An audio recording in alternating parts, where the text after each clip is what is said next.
Bonjour à toi, cher spectateur. Sortilège, ou Spell dans sa version originale de Mark Tonderay, c'est un film que j'ai un peu découvert sur le tard, au dernier moment, mais j'avais vaguement spoté l'affiche pendant un temps, et je trouvais l'affiche très belle d'ailleurs. Et du coup, je me suis demandé ce que ce long métrage pouvait donner, parce que bon, le pitch est très vague. Mais genre, quand je dis vague, c'est extrêmement vague, c'est-à-dire qu'en gros, il raconte même pas les 10 premières minutes du long métrage. Et pour autant, ça suffisait à être quand même assez entraînant pour se dire qu'est-ce que c'est que ce petit film?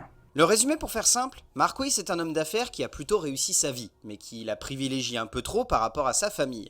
Lorsqu'il apprend que son père vient de mourir, il décide de se rendre sur place pour lui rendre un dernier hommage. Et bien pour le coup, c'est clairement l'un des longs métrages les moins subtils que j'ai vu depuis un bon petit moment, et qui est pourtant pétri des meilleures intentions possibles. Ce qui fait que, même si je trouve le film maladroit, et ben je peux pas m'empêcher de l'aimer. Je trouve le film vraiment cool. Je trouve qu'il a une vibe, qu'il a un petit univers, qu'il a une forme, qu'il a un style, qui clairement sonne comme très influencé par le cinéma de Jordan Peele et de ses, entre guillemets, enfants illégitimes à côté. Mais il y a quand même une ambiance. Il y a quand même un petit truc qui se dégage, il y a quand même un petit caractère. Le film est vraiment emmené par une atmosphère, par des personnages, par quelque chose qui arrive à vraiment emporter le long métrage d'un point A à point Z, sans que pour autant on ait l'impression que ce soit trop long. Le film fait 1h25 sans générique. Donc clairement, il faudrait vraiment avoir des gros points noirs à mettre dedans pour ne pas trouver le film un minimum entraînant. Et c'est moi ce qui m'a plu, c'est que réellement, je n'ai pas eu la sensation que le film était trop long. J'ai eu la sensation qu'il savait exactement dans quelle direction aller, qu'il savait dans quelle direction faire évoluer son personnage. Et peut-être que derrière, il y a des traits de caractère qui sont mal amenés, il y a des grosses caricatures, mais ça on le verra, c'est surtout dû au scénariste qui est pour moi l'un des réalisateurs et auteurs les moins subtils qu'il y ait aux États-Unis depuis un bon petit moment. Et pour autant, il y a cet esprit, il y a quand même cette envie de vouloir raconter une petite histoire très simple, mais de vouloir jouer justement encore une fois sur cette idée de mystère, sur qu'est-ce qui se passe, où est-ce qu'on se trouve, comment ça se fait que ces personnages sont encore là, etc.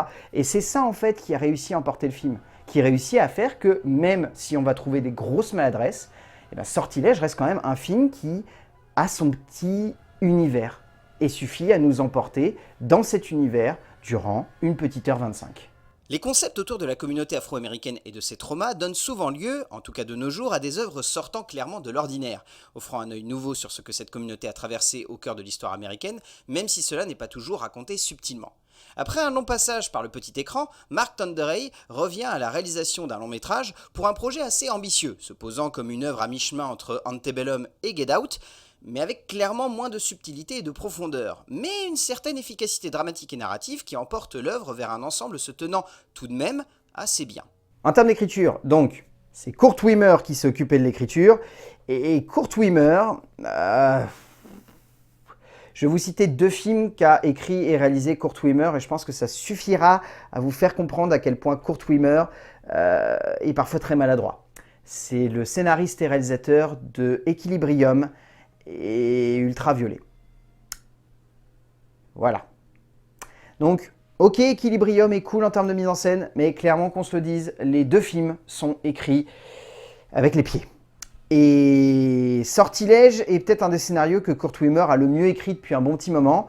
Pour autant, on va pas se voiler la face, c'est quand même très maladroit, ça a tendance à user de beaucoup trop de clichés, ça a tendance à pomper allègrement à gauche et à droite des références qui sont pas subtiles.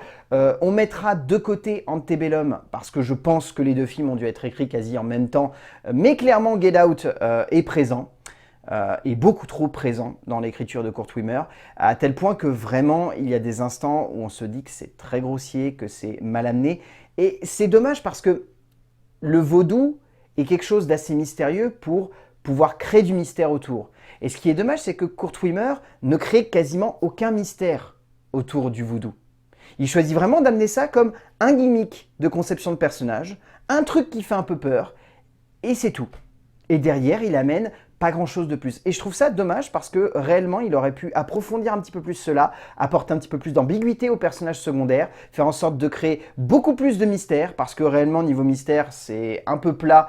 Il y a ce qu'il faut pour tenir, mais je pense qu'il aurait pu aller encore plus loin, notamment dans certains rappels historiques qu'il aurait mieux amené s'il avait pris plus de temps à concevoir, à la fois les héros secondaires et en même temps amener plus d'ambiguïté au niveau du personnage principal, parce qu'encore une fois, dans le pitch, il y a une ambiguïté entre un père et un fils. Le personnage principal étant le fils et le père venant de décéder.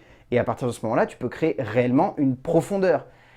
Cette profondeur, elle n'est pas présente en fait dans le script. Alors en soi, donc, la narration et l'ensemble de l'aventure que Wimmer met en place se tient à peu près, donnant lieu à une dramaturgie emportant assez bien une majorité du long métrage et cherchant à traiter avec une certaine forme de justesse et de profondeur l'ambiguïté de la relation entre un père et son fils. Mais rapidement, on a clairement la sensation que l'auteur ne sait pas comment mettre correctement en forme le tout, et même, il faut bien l'avouer, se perd dans une forme et une construction qui frise par instant le ridicule, notamment dans la manière avec laquelle le personnage de Marquis évolue au fur et à mesure qu'il prend conscience de la situation et de son sort. En termes de mise en scène, Mark Tonderay, qui n'avait pas réalisé de long métrage depuis un bon petit moment et qui était passé beaucoup par le petit écran, nous offre ici un film qui, je pense, en termes de pure esthétique et de graphisme, arrive réellement à tenir le long métrage quasi à lui tout seul.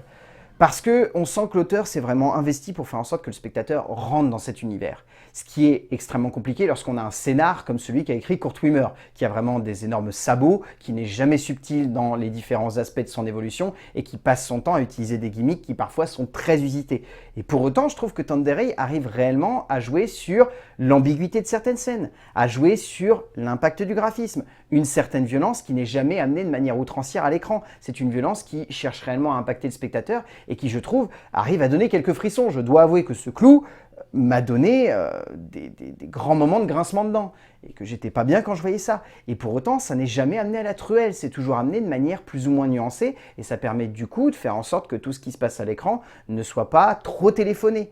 Ce qui est une vraie prouesse, je trouve, de la part d'un auteur de réussir à contrebalancer un scénario qui, lui, par contre, est constamment téléphoné, où on pourrait deviner à l'avance exactement toutes les actions des personnages. Et justement, Tonderay, il s'en sort très très bien là-dessus. Ça n'empêche que derrière, sa mise en scène réutilise souvent les mêmes gimmicks, mais c'est des gimmicks qui lui sont propres, donc du coup, on est prêt à passer l'éponge parce qu'on se dit quand même, ça porte le film, ça lui permet d'avoir son identité, d'avoir son univers, d'avoir sa petite esthétique, et au final, ça passe. C'est maladroit, ok, mais ça passe. Tonderay construit un ensemble qui se tient d'un point de vue graphique, jouant beaucoup avec une certaine énergie visuelle et esthétique qui emporte l'aventure et qui, dans la foulée, permet au spectateur de s'accrocher à ce récit, même si par instant, malgré la courtesse du long métrage, on peut avoir l'impression que tout cela se répète.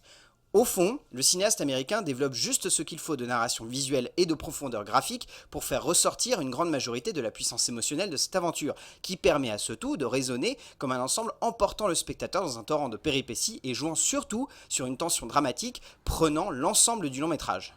En termes de casting, je trouve que Loretta Devine est excellente. Elle a un rôle, mais alors, elle s'éclate. Ça se voit à 10 km qu'elle s'éclate, elle en fait des caisses, elle est dans une caricature monstrueuse, mais ça fonctionne. Je trouve que Lauren Boruth, ainsi que Anna Gorena, Khalifa Burton et John Beasley sont excellents, vraiment très très bons. Derrière, je trouve que Tony Schumacher a tendance un peu à en faire des caisses et à avoir un espèce d'accent qui caricature un peu trop son personnage. Qu'on se le dise. Pour autant, je trouve que le film s'en sort très bien, notamment par l'interprétation principale, qui elle, pour le coup, donne vraiment du caractère et donne vraiment de la puissance dramatique à de nombreuses scènes. Et je pense que l'acteur s'en sort plus que bien. Omari Hardwick s'en sort extrêmement bien dans le rôle-titre, l'acteur apportant une vraie puissance à de nombreuses scènes et jouant par là même avec une certaine ambiguïté, notamment dans son évolution lors du dernier acte. Au bout du compte, Sortilège, ou Spell, est un film qui manque de beaucoup de subtilité d'écriture. Mais en même temps, lorsque j'ai vu le nom du scénariste, je me suis dit, ok, c'est mort, la subtilité, elle est enterrée, il faut faire le deuil, ça ne marchera pas. Ce qui est intéressant, c'est que c'est un film qui est très bien joué et qui surtout est bien mis en scène. On a un réalisateur qui cherche vraiment à porter son film, qui, même s'il semble savoir que son scénar est pas ouf, cherche quand même à utiliser des gimmicks de mise en scène, des effets graphiques et une ambiance et un univers qui permettent au long métrage d'avoir son petit style. C'est pas toujours très subtil, c'est pas toujours fin, mais ça fait que du coup, Sortilège ou Spell de Mark Tonderay, si vous avez moyen de le voir sur OCS, pourquoi pas? Je pense que vous pourriez vraiment apprécier le film parce qu'il a sa petite patte et ça suffit à le faire tenir. A plus!